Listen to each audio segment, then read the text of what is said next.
This podcast is sponsored by nobody. Hey dudes, this is Katie Barberi, Tangerine in the Garbage Pail Kids movie, and you're listening to Tommy Throwback Kovac on Splat from the Past. Tommy thinks I have the belly button of an angel. He would know. Tune in. Hey dudes, welcome to Splat from the Past, the only 80s themed horror and sci-fi show where things can get totally radical. Now I am just so fucking excited for today's show because I will be talking to Stephanie Blake. She is the gorgeous, sexy, exotic dancer and burlesque performer. She played the singing nurse who likes to in John Hughes' classic Ferris Bueller's Day Off. She also had small parts in The Sure Thing, Over the Top with Sylvester Stallone, The Big Bet, The Invisible Maniac, which was one of Adam Rifkin's first movies, Nicholas Roeg's Horror, and so many others, the Mambo Kings. She's just had a great career, and she's been crowned Miss Exotic World 2 years in a row. And we're going to talk about all of that stuff today, and I can't wait. It's going to be a great conversation.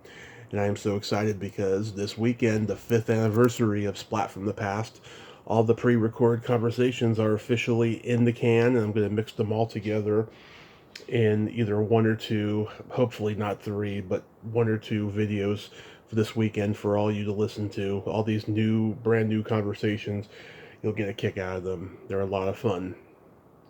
So, here is my interview with Stephanie Blake. Hi. Hey, Stephanie, welcome to the show. How are you today? Oh, good. How are you? I am just spectacular. This is such a great honor. Thank you for taking the time today. Oh, no, it's really fun for me to do this, and I'm glad you invited me to be on. Oh, my pleasure. So, going back in time, I was reading that your mother was an exotic dancer. Did she instill in you a love for dancing? I don't know if she instilled a love for it, but my mother was a little strange. She wasn't like a normal mother. Yeah. And she kind of felt like that would be the only thing that her daughter could ever accomplish. So she had me on stage when I was 14 as a go-go dancer, and then at 15 as a stripper. Wow. Yeah. And then it was funny because later on, like a long time later, I was bartending for a while in a very nice restaurant, and she goes, I can't believe you're doing that. I should have sent you to secretarial school. I'm like, what is your problem? I was making a fortune as a bartender, and she just didn't get it. Are you trained in all types of dance? I'm sorry, it cut out for a minute, the phone. Are you trained in all types of dance? No, I actually feel like I'm not a trained dancer at all. I'm more of a poser when I'm on stage. And I got that when I was 16. I was working in a club in Kansas City. It was a theater. And they showed porno movies in between the shows that the girls were doing. Yeah. So there is where I saw this fabulous redhead named Legs Diamond, and she was doing her shows. I think I subconsciously stole a lot from her because she was a poser, and eventually that's what I was doing. It seemed to work for me better than moving all over and shaking all over the stage. So I got that from her, and she's still one of the best I've ever seen, although I don't know what happened to her. Her in-laws owned the theater I was working in. And so whenever I'd work there, I'd get to see her if she was in town. It was pretty cool to do that. And then in between, that was as a teenager, I got to watch porno movies. Awesome. Did you see let's see, like Deep Throat? Made me laugh. Yeah. that was a real experience. And I also moved out while I was working at the theater that summer and got my own apartment because I was close to work. And we actually lived outside of town in a little place called Pleasant Hill, Missouri, although my parents moved to Blue Springs that summer while I was in my apartment. So I moved back home to graduate from high school. Nice. Did you also gravitate toward acting early on as well? I've always wanted to act. I mean, even when I was like 3 years old, my grandmother mostly raised me at the time because my mother was out all over the place. And we would watch a lot of movies, and I just thought that I should be there doing that.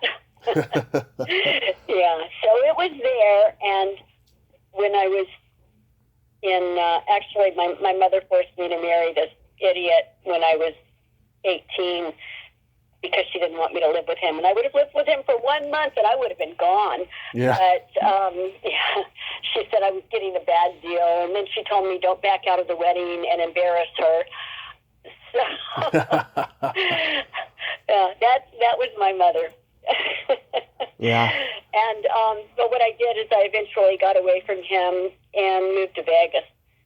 And that was the best because that gave me a start to start acting. I was going to UNLV and majoring in theater and working in a show at night called Rare and Bear at the Royal Casino. Mm-hmm. And everything was so easy in Vegas. Nobody ever told me no.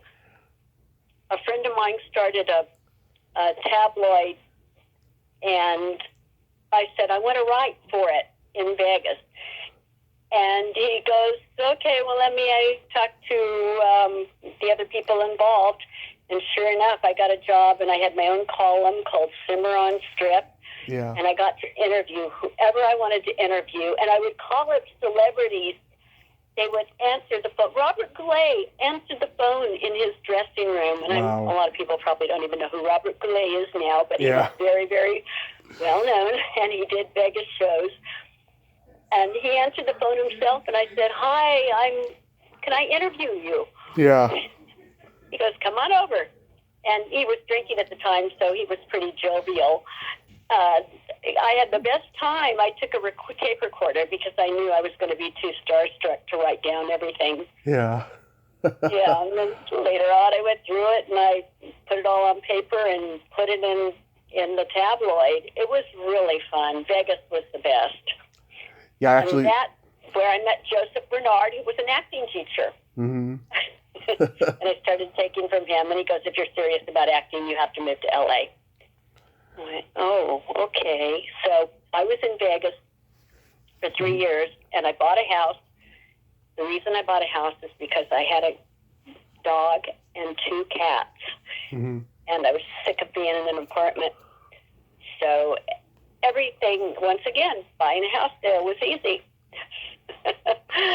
Then, after being there for 3 years, I moved to L.A., and that was where I really got started with the acting, although I did get my SAG card in Vegas because there was a casting director who came to town who made sure that I got it. Yeah, I was curious, when you were in Vegas, did you ever encounter Elvis or Sinatra or any of those guys? No, I was actually there when Elvis passed away, and I was so bummed because I never got to see his show. I did get to see Frank Sinatra on stage, and I didn't have to pay. I never had to pay for a show. When you live in Vegas, you can just, and you're female, you say hi to the maitre d', and you tip them, and they'll take you to the front row of the showroom and put you in a seat. And so I did get to see Sinatra, but unfortunately it wasn't one of his great shows because he was probably in a mood that night. And he came out, sang about 3 songs, told some mafia jokes, and that was it. Yeah. I was a little bummed because I was raised on Sinatra. My stepdad loved Sinatra and thought he was Frank Sinatra. My stepdad's name was Frank. And he would sit there and sing all of his songs along with the stereo.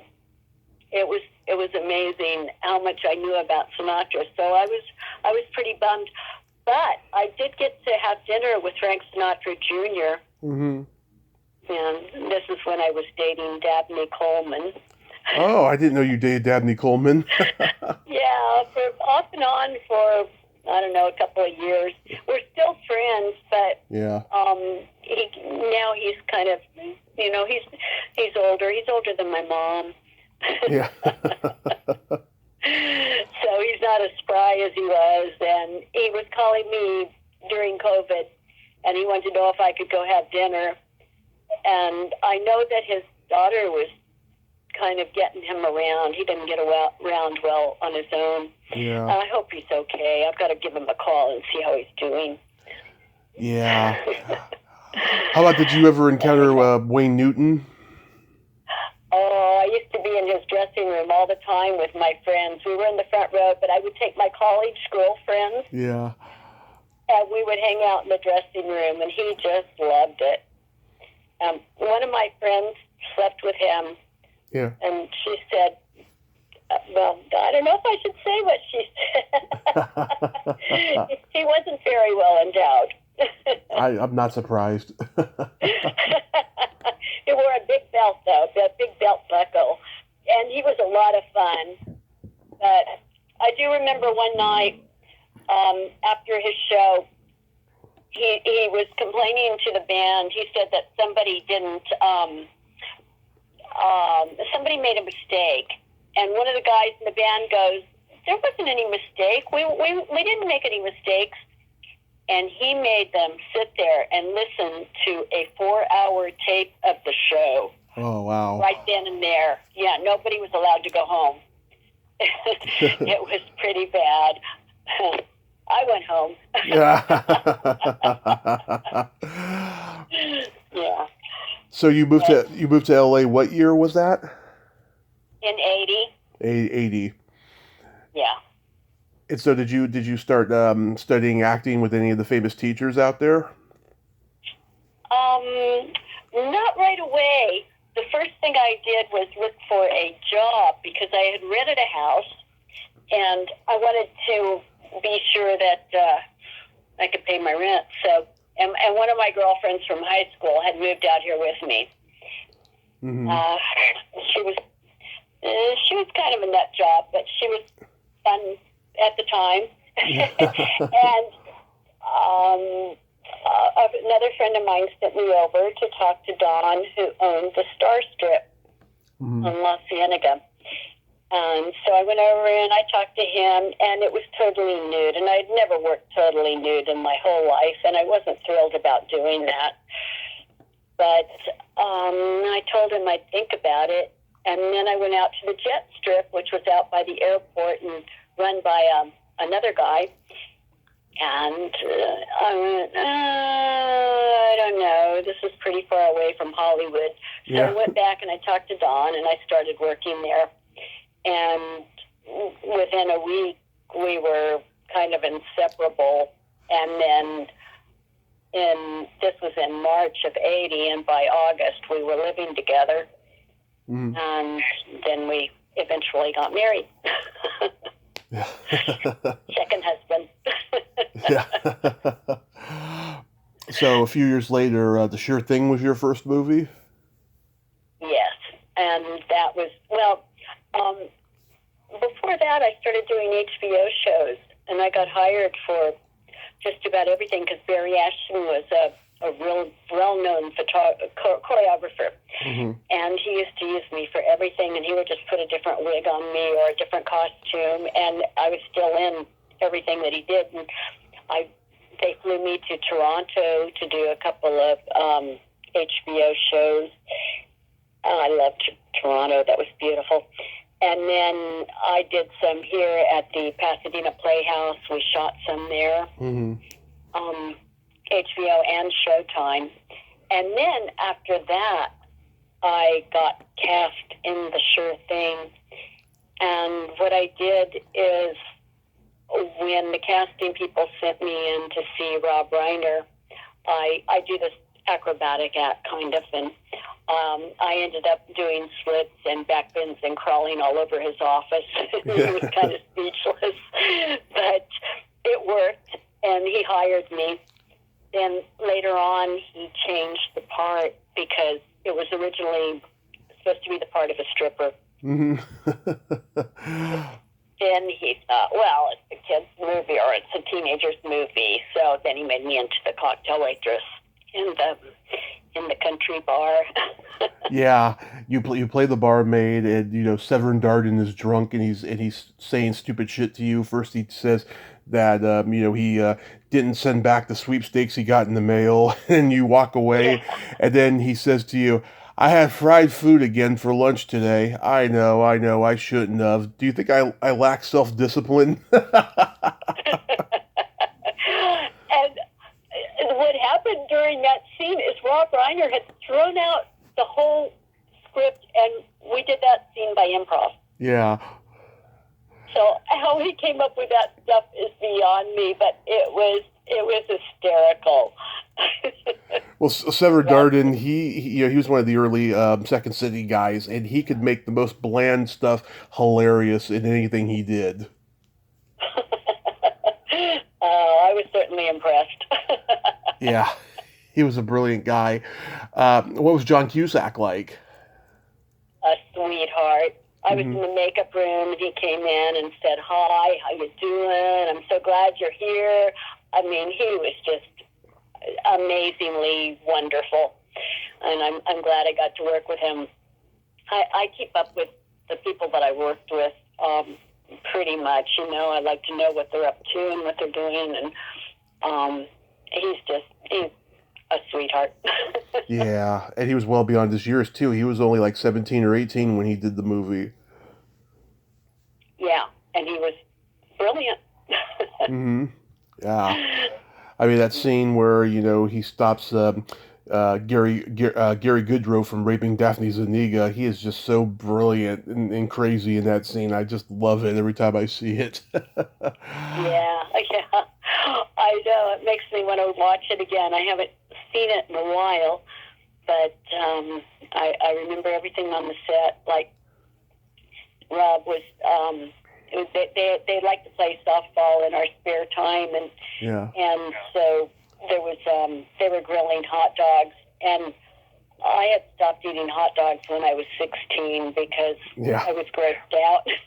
Yeah. And they were serving hot dogs. Now, probably with Rob there, they were probably kosher. They were probably not too bad, but I actually ate a hot dog. I was really hungry. And that was the last time I remember ever eating a real hot dog. Of course, now I'm vegan. Yeah, it's okay. Moderation. You had to eat it in the moment, Yeah. Now I noticed... Yeah, now I noticed you were going by your birth name, Rosalind Moreland, at the time. How did Stephanie Blake come about? Oh, because nobody could pronounce or spell Rosalind. And I think, and especially with Jimmy Carter having a wife named Rosalind, they were spelling it wrong. They were saying it wrong. It was just too difficult, and I went, okay, I need a different name. And my husband at the time goes, yeah, think of another name. And so I did, and I was watching Stephanie Powers and Robert Wagner.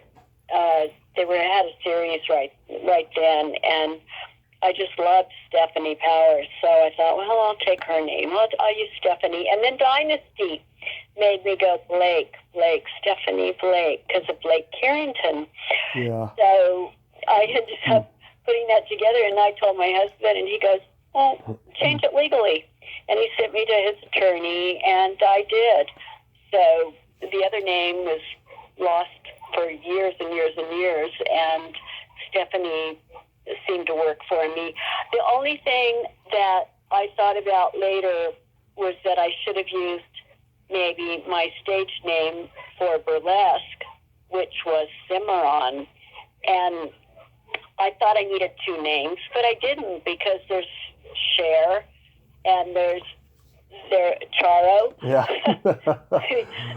There's actually a few people that only use one name, and that would have worked for me, but I was too late, so I stayed with this one because I got enough people who knew me by it that it was working for me. I like it. I think it's a pretty name. Thank you. Of course. Now we get to the role most people know you from, Ferris Bueller's Day Off. How did you get cast in that? Oh, that was great. I think it was actually the same casting people that sent me to meet John Hughes. And once again, the part was going to be a stripper, but he changed it because it's kind of a kid's movie. Yeah. And he kept me. I mean, I can't thank these guys enough for keeping me and not hiring somebody else to do the part that they changed it to. And what happened is, in the makeup room, of course, Matthew Broderick came up to me and was so sweet and said, "Hi, how you doing?" and welcome, and the usual thing that John did. Mm-hmm. I mean, I love these guys that do that because there's so much pressure when you're going onto a set and you really don't know anybody and you have to be impressive. Yeah. Yeah. So then I walked out on the set, and Louis Anderson was there, and Louis was standing behind me with balloons, I think. Yeah. And he whispers in my ear, he goes, "You better be good because I want to get the fuck out of here." And I'm like, oh my God. I mean, I didn't need this right before I'm on. So trying to rattle me. Mm-hmm. And I'll tell you why that happened in a minute. But anyway, the AD goes, "Okay, well, let's see it." And I go, "Well, I've got choreography." Because they thought I was just going to say the words and not move. Yeah. So John Hughes goes, "Okay, let's see it." And I did it, and then the door slammed, and everybody cracked up, and I knew I was going to be okay. Mm-hmm. Anyway, I found out later that the reason Louis was so furious with me, it wasn't anything I knew about, and I just found out a few years ago that originally Louis had lines, and for some reason everything changed, and I had lines, and he didn't. So even though I didn't know, I didn't have any idea, Louis was really, really angry with me, thinking it was my fault somehow. Yeah, but it was out of my hands. and I feel badly about that because if I would have known, I don't know, I'm the type of person that would have said, "Hey, can't you give him something? My God, that's just, Yeah. I don't want to be the one." Yeah. Well, we just lost him recently, which was so sad. That guy, I mean, he survived at least 1 or 2 heart attacks in his life. I thought he was going to keep going forever with his weight, Yeah, I know. And it's too bad because I had no idea. My girlfriend knew him because she did stand-up comedy with him. Oh, who? Her name's Glitter Gold. Or just glitter she used on stage, but she worked with him at the Comedy Store and the Improv. Huh. And she said he was always nice to her. She goes, maybe he just had a fight with his boyfriend. She couldn't understand why he would be mean to me, but like I say, I recently found out the bottom, the real truth. Yeah. Oh, I found out later that he was in the original pilot for Perfect Strangers. It was his show, and it got stolen from him. He was going through a lot at that time. Yeah. Oh, that's horrible. Yeah. It's showbiz, unfortunately. Yeah. A couple years ago, I talked to the porn legend Christy Canyon. She told me she used to sleep with a lot of the comedians at the Comedy Store, and she had a huge crush on Louis, but because he was gay, it never happened. She had a crush on him. Oh, that's cute. Yeah. I like how I like how that nurse, her name tag says Fran. Yeah, yeah. Everything was a surprise. How was So that, how's working with Jennifer Grey, or did she really answer the door? no, no, Okay. she wasn't there. Okay. They did that. Yeah, they shot that separately. She was on the set, Mm-hmm. and when I first went to get my script from John Hughes, I went to a house in Brentwood, and that's where they were shooting the swimming pool scene where Cameron's going to, sink to the bottom and they pull him out. Mm-hmm. But that's where I got my script, and John Hughes handed it to me, and I'm looking at it, and he goes, yeah, just sing this, and I'm going, oh, sing? Oh my God, I'm not a singer. Well, now everybody knows I'm not a singer. But, I just did the best with what I had. And I actually had Candy Herman, one of my teachers, help me with that, because I go, oh my God, what do I do? I don't sing. How am I going to handle this? And so we just did some choreography with it, and I don't know, somehow it came out memorable. Yep, it was magic. One of the most memorable sequences. You were an uncredited ticket agent in Over the Top. Anything about that? Well, I know that I was, one of my directions was to be nicer to the little boy. Yeah. I don't know what I was doing.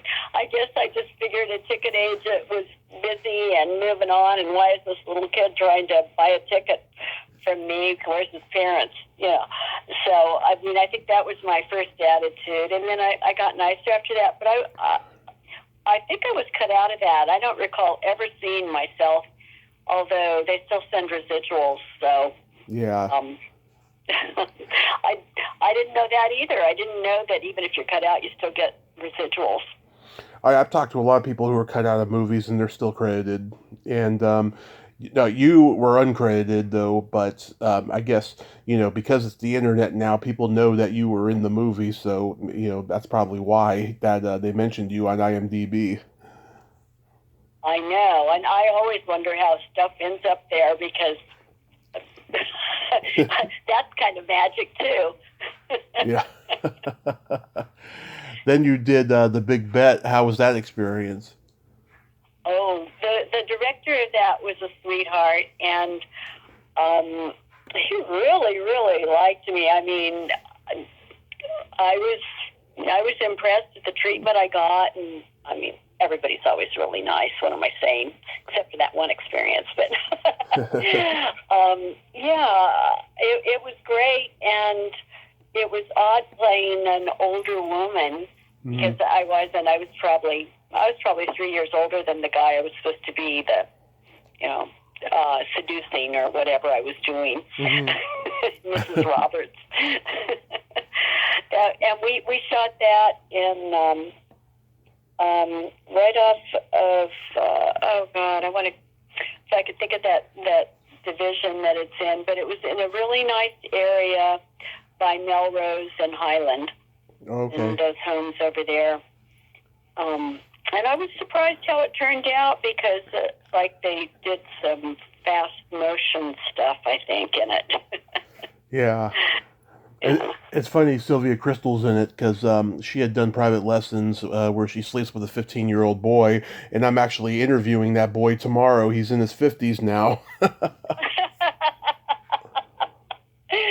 Oh, I'll have to listen for that. Yeah. Which is quite bizarre. But was she lovely to work with? Oh, yeah, everybody was. I have no complaints about anything except that one instance right before we were shooting. Mm-hmm. But other than that, everything has been so great. The treatment you get on the set, regardless of what the film is just, I don't know, it's heavenly. It's worth working just for that. Do you need anything? Can I help you with anything? Are you ready?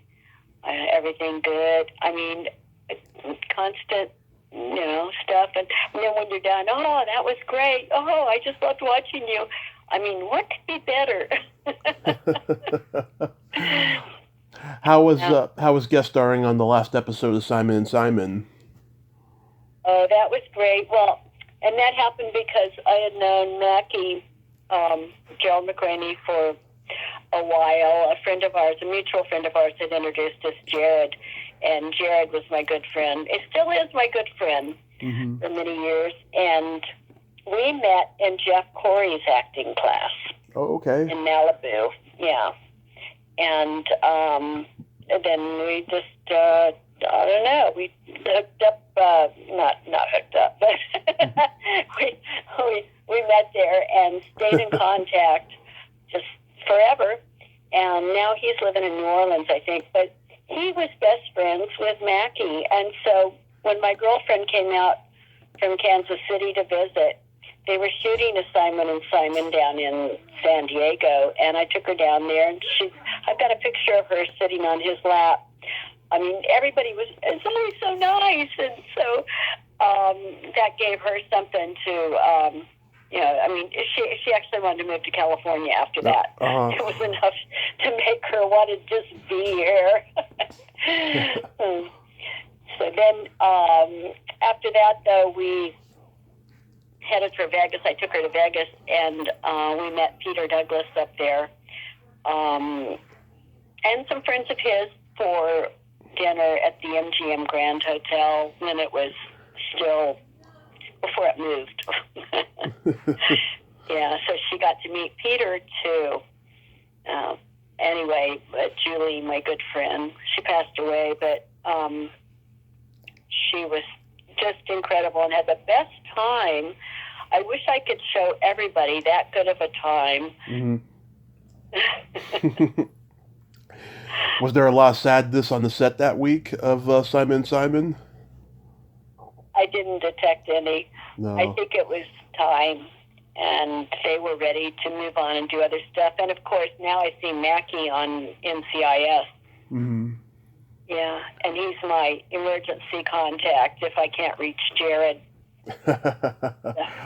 Yeah, he's a sweetheart. And Delta, I went to see Delta do a play that was Del Shores was producing. And she's a sweetheart, and I know I was at their wedding. I know she didn't really remember me, but they had told her to say hi to me, and she was just as sweet as she could be. And I knew, poor thing, that they had kind of said, no, you got to say hi to Stephanie. She's a friend of ours, and she was at our wedding, so please say hi. She did, but I could tell she really, really went, who is this? There were a lot of people at her wedding. I went with Jared. How about Danger Zone 2, Reaper's Revenge? That was an interesting one. And that was, I just remember being at the screening, and that was in Los Feliz.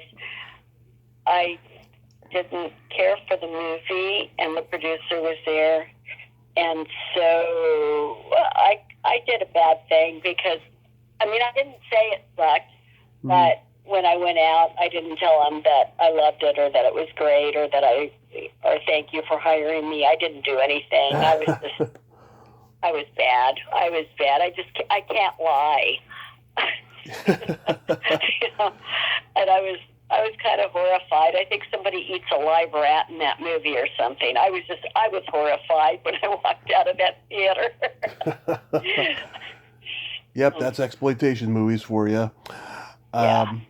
One of Adam Rifkin's earliest movies, The Invisible Maniac, you were in. That was one of my favorites. I loved the part I did. I loved the people I worked with. Just the whole thing, the whole concept of it was so much fun, and I had lots of stuff to do in that movie. And we shot it at a vacant school in Studio City. That alone was pretty creepy because it was a place that should have been full of people. The guy that played the Invisible Maniac, I could not imagine anybody else playing that part. I thought he was excellent because he had the right amount of creepiness along with what I'm supposed to be making passes at as the high school principal. I'm like, okay, this is acting. My friend Deborah Lamb was in it. Yeah, the cast I thought was excellent. Tony Marks was one of the casting directors and a producer. Mm-hmm. And Matt Devlin, I stayed in touch with. And I ended up going to the Cannes Festival to see it there. Oh, I didn't even know it was there. That's so cool. Yeah, it was great. My girlfriend went with me. We were sitting in the audience, and we stayed there, of course, looking at the credits, and a bunch of Japanese people. I guess there was a Japanese tour there. And all these guys got up and started pointing at me on their way out. I only wish I knew what they were saying. Yeah. But that was really fun. And while we were there, since I always hang out with beautiful women, we got invited to yacht parties and a bunch of parties. And we went there without a hotel reservation.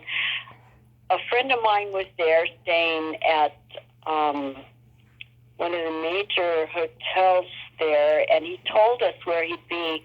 We ended up sleeping on the floor of his room the first night because the place was full. There were no reservations. And then he found us a place about 4 miles away. We did have a car, and we stayed there for the rest of the time. But without him, I don't know where we would have ended up that first night.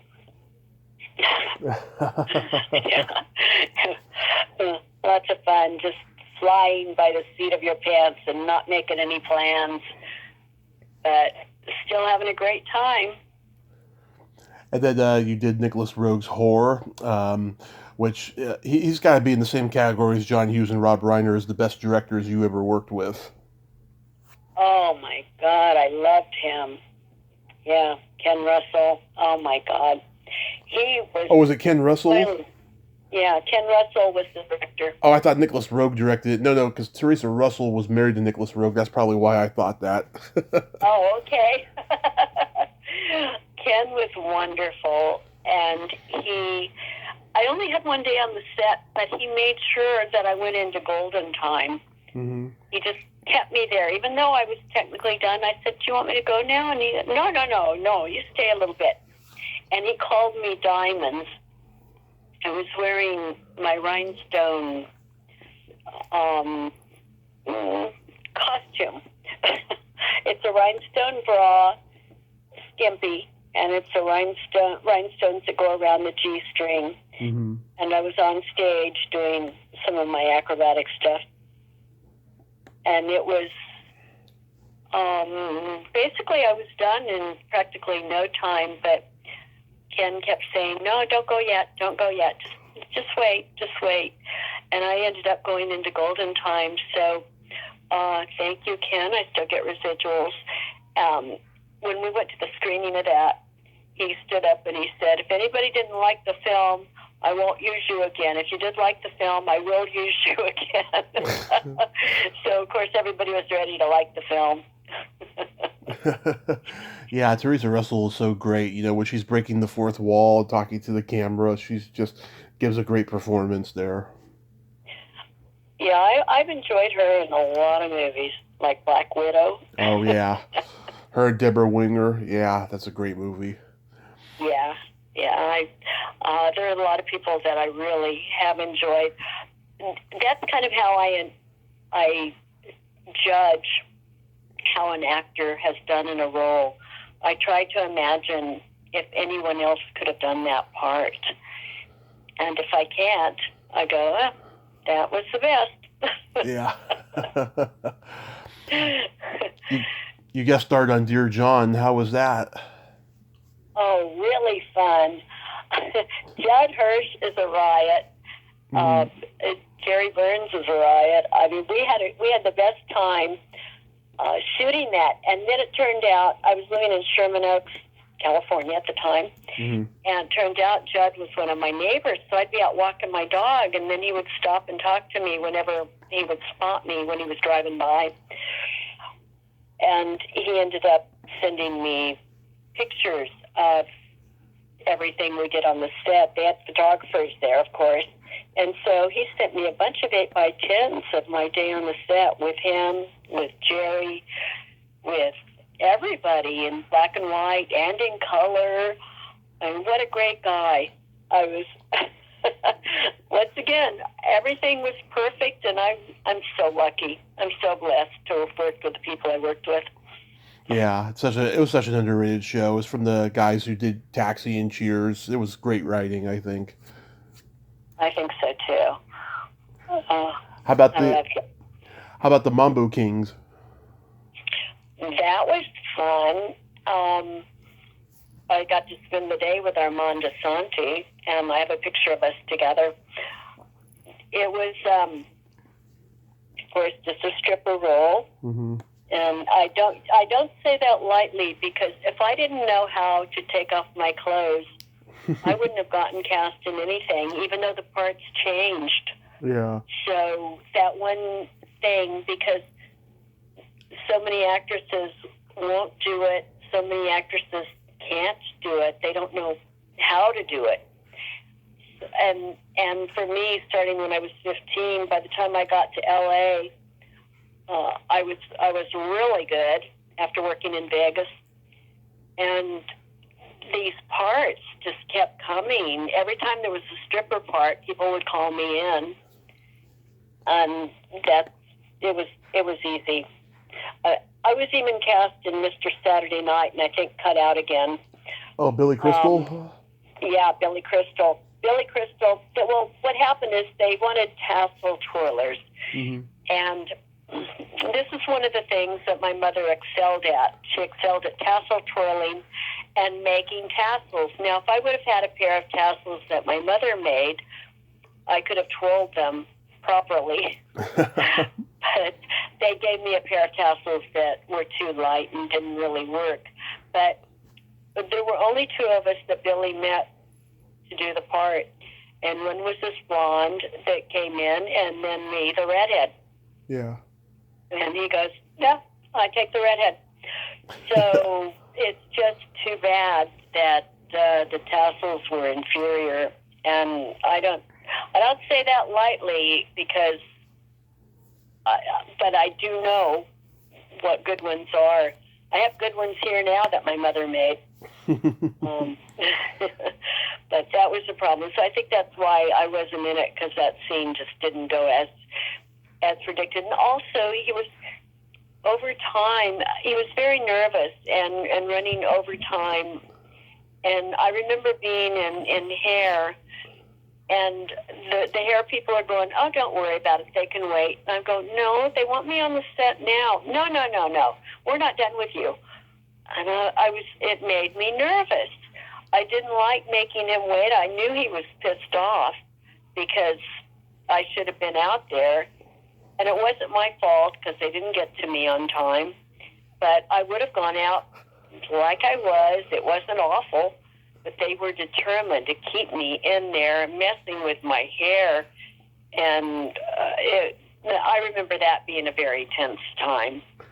Now that I think of it, I remember there was a long sequence that was cut out of Mr. Saturday Night. I've seen it on the DVD and the deleted scenes, where you see all these dancers before the show just on stage, and all this craziness backstage going on and stuff. Yeah, do you think it may have been that you were in that was cut? Maybe. I'm going to have to look at that. Yeah. So on the DVD, it's got the cut scenes? It's got the cut scenes, yes, and it's got that. It's a very long sequence that it was impossible that it was going to be in the movie. Oh, okay. Well, I've got to look at that. Thank you so much for letting me know. Absolutely.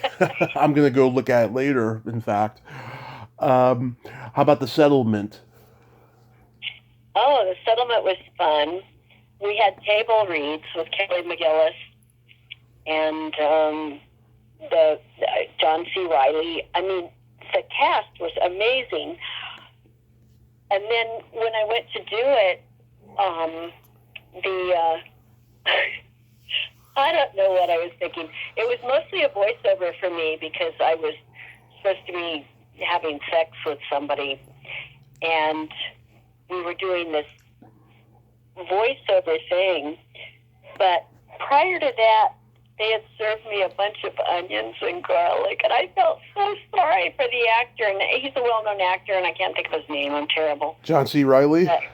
No, it was the other guy that was in it. And I see him and stuff all the time. He was really nice. I go, I'm so sorry. Oh my God, this onion bread. Oh my God. And he was going, "No, it's okay. Let's just continue." There was William Fichtner, David Rashi, Stuart Pankin. That's it. William Fichtner. Yeah, I think that's who it was. Yeah.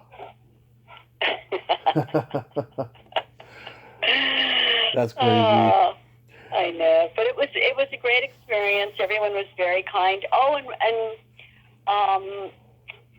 that's another one where the casting director was a good friend of mine, Bruce Newberg, and we were hanging out with the producer, and we went to the Screen Actors Guild Theater.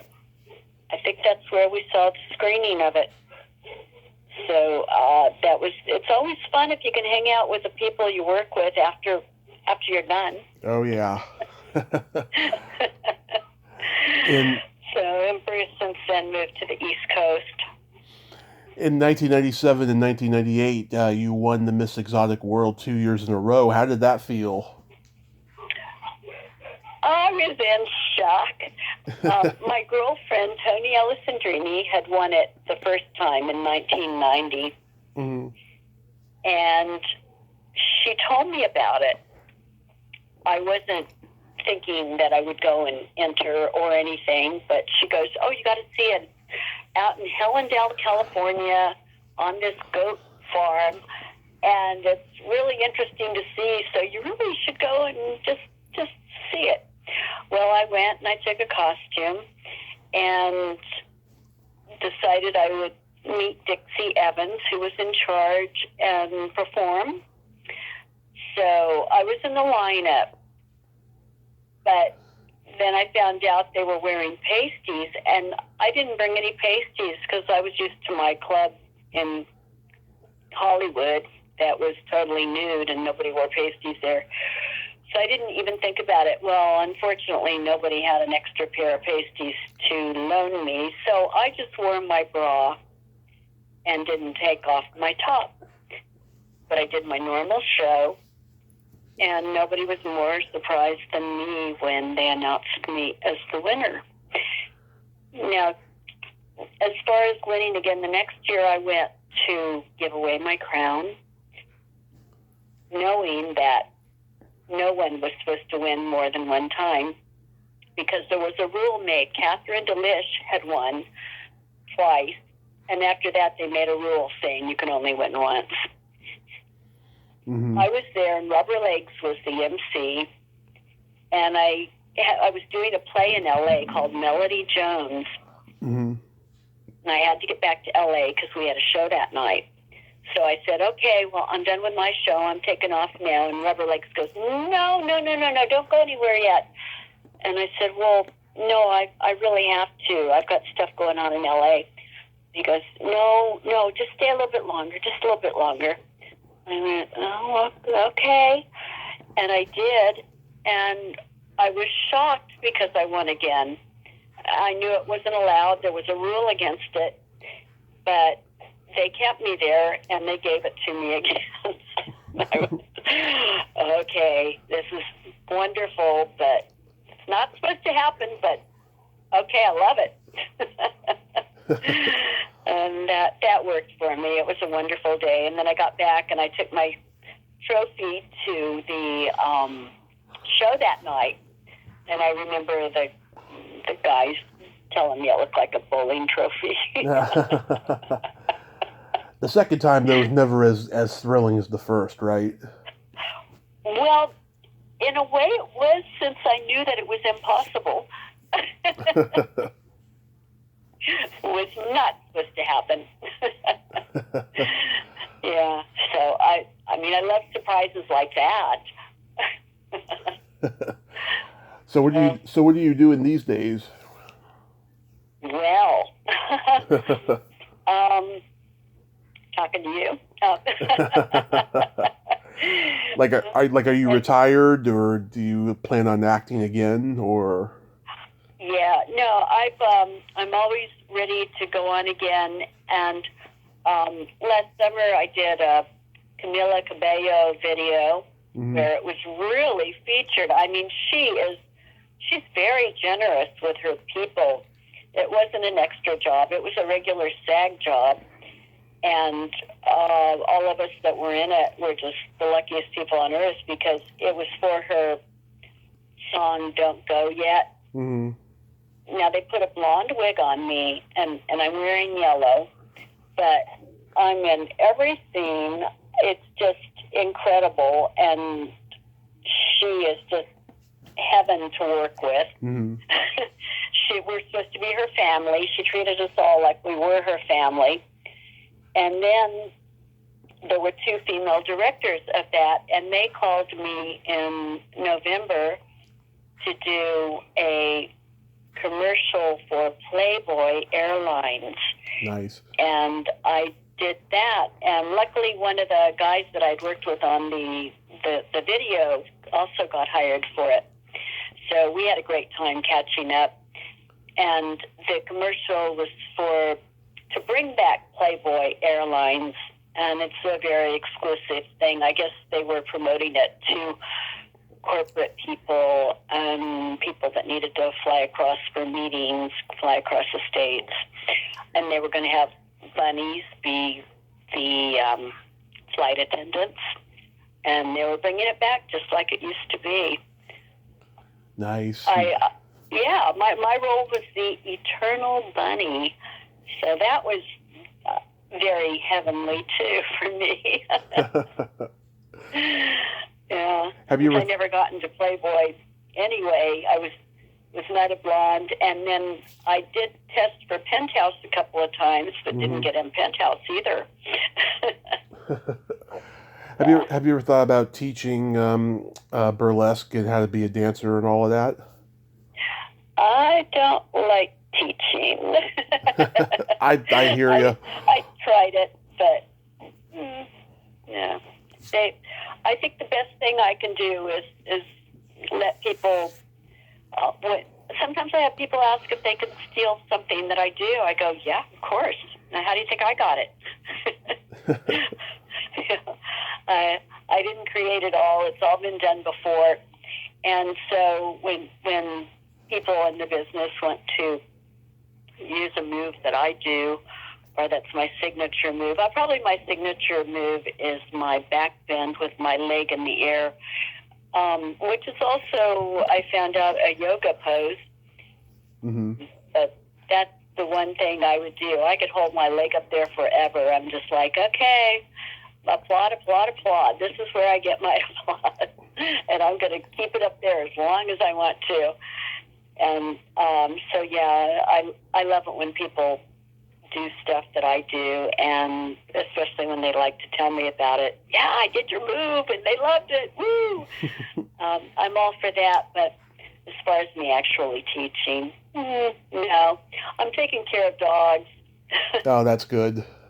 Yeah, I love dogs, and we board and do daycare, and it's very, very busy right now because everybody got a dog during COVID. Yeah. Oh, we sure did. We got one last August, and we just adore her, even though she's a pain in the ass. I know, they're so precious, that unconditional love. And so, I mean, I have 7 rescues of my own. Yeah. And then I network in the mornings to find homes for shelter pets. I just wish I could take them all. And I can't stand it when people dump their pets because they're moving or because they're having a baby or because of whatever reason they want to, whatever excuse they want to give. Pets are for a lifetime, and they're part of the family. I could never part with any of my dogs. My youngest one is 8. My oldest one will be 17 in September. Oh, that's so great. Yeah, we have a part Dachshund and a part Chihuahua.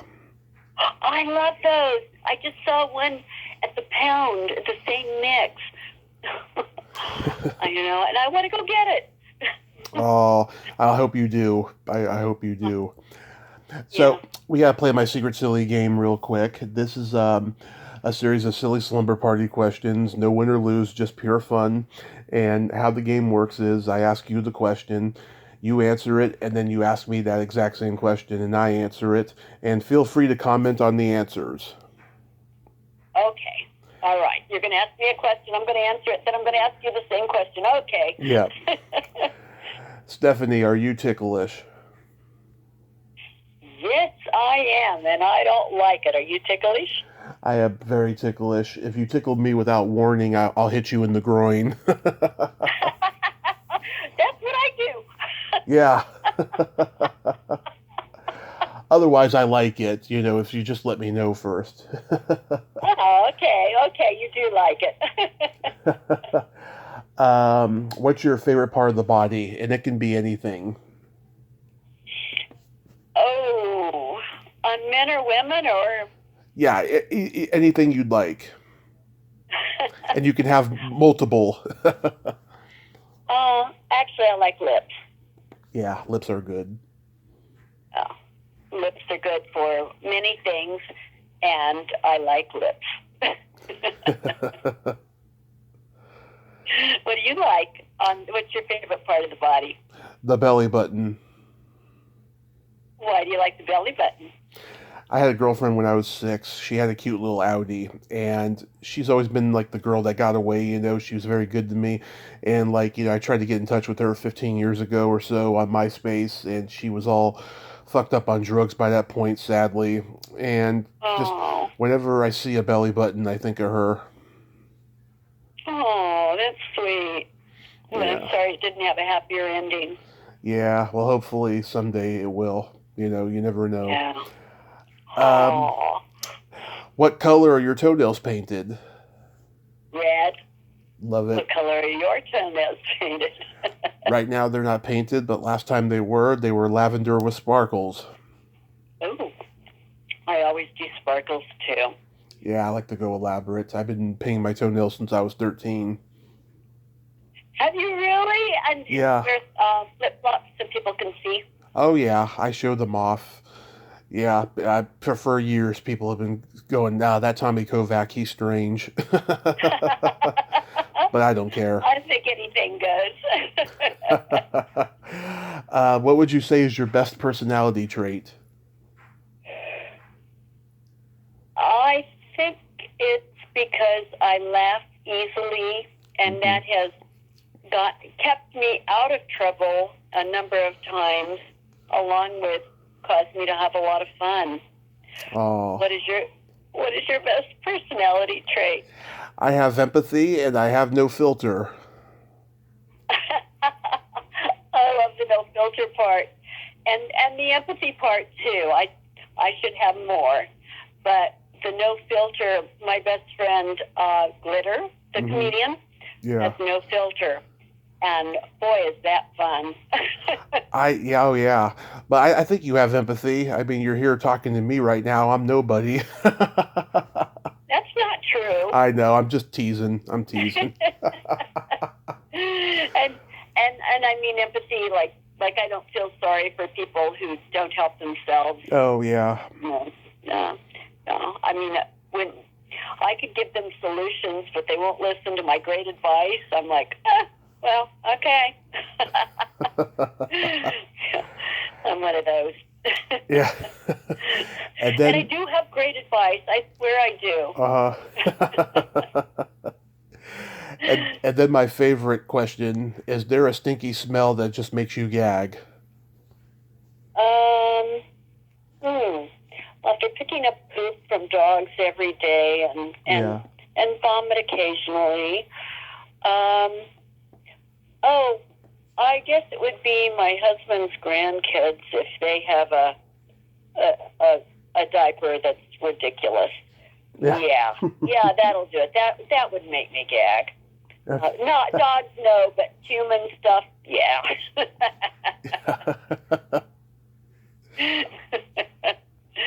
Yeah, or a person throwing up at a dinner table, that would do it too. Of course. Yeah.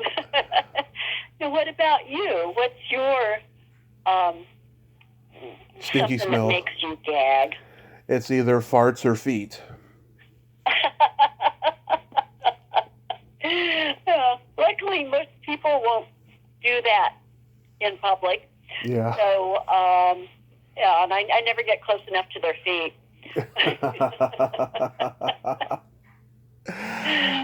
I have a joke for you. Okay. What do you call a boy that doesn't masturbate? Never heard of that. I don't know. A liar.